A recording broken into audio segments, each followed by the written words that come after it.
మామూలు పబ్లిక్ ఇవాళ ఒక అబ్రోడ్ వెళ్ళడం అనేది అంటే మా ఊర్లో అయితే మాది మొగిలిపేట మెట్పల్లి అక్కడ మా ఊర్లో మేమే ఫస్ట్ వస్తాం ఇక ఇది వాళ్ళకు రియల్లీ యాడ్సప్. ఓకే. సో వీళ్ళ సర్వీస్ అంతా కూడా ఎలా అనిపించింది? ఇప్పుడు సర్వీస్ మామూలుగా నేను చెప్తున్నా కదండి, మాకు అసలు ఇలాంటి మాకు జరిగే ప్రాసెస్ ఫోన్ చేసి చెప్తుండ్రు, మేము వస్తున్నాం చేస్తున్నాం తప్పితే అసలు ఎలాంటి లేదు.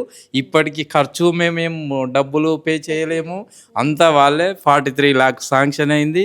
మామూలుగా ఆడపిల్లని బయటికి పంపించాలంటేనే చాలా ఆలోచిస్తారు పేరెంట్స్. ఇది అవును. అలాంటిది మీరు అవుట్ ఆఫ్ ఇండియా పంపించాలి అనుకున్నప్పుడు అసలు మీ ఐడియానా తన ఐడియానా? ఎవరికి అంటే ఇక ఇంట్రెస్ట్ అది ఉండింది? కంప్యూటర్ సైన్స్ బీఎస్సీలో ఇక నాకు గిట్లా డాడీ నేను వెళ్తా అన్నది. ఇక దాంట్లో నాకు కూడా ఫస్ట్ అదే భయం ఉండే. మా కో బ్రదరు యుఎస్ఏలో ఉంటాడు, ఇక కొద్దిగా మాకు దగ్గర యూనివర్సిటీ, ఇక వీళ్ళకు మళ్ళీ నేను చేసి అది ప్రాసెస్ అంత అయినాక మళ్ళీ దాన్ని క్యాన్సిల్ చేసి మళ్ళీ ఇప్పుడు యుఎస్ఏకు పెట్టుకున్నాం. అది కూడా సక్సెస్ అయింది. మీ హ్యాపీనెస్ ఇప్పటికే తెలుస్తుంది మీ మాటల్లో. ఉన్నది వాళ్ళకి కావాల్సింది ఇచ్చుకుంటూనే వెళ్తున్నా.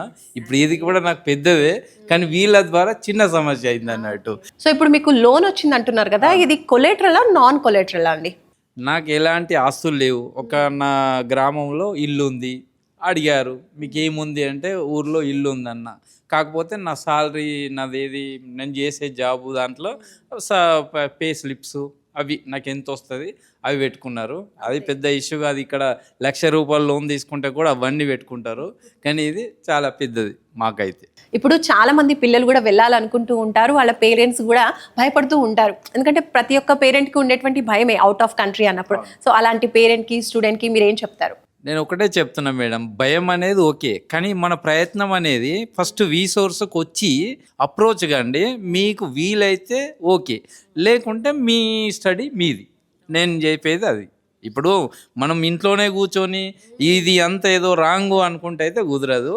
దయచేసి చదవాలనుకునే పిల్లలకు భవిష్యత్తు ఇవ్వాలనుకునే తల్లిదండ్రులు ఖచ్చితంగా వచ్చి ఒకసారి సోర్స్ వల్ల చూడండి అంతే.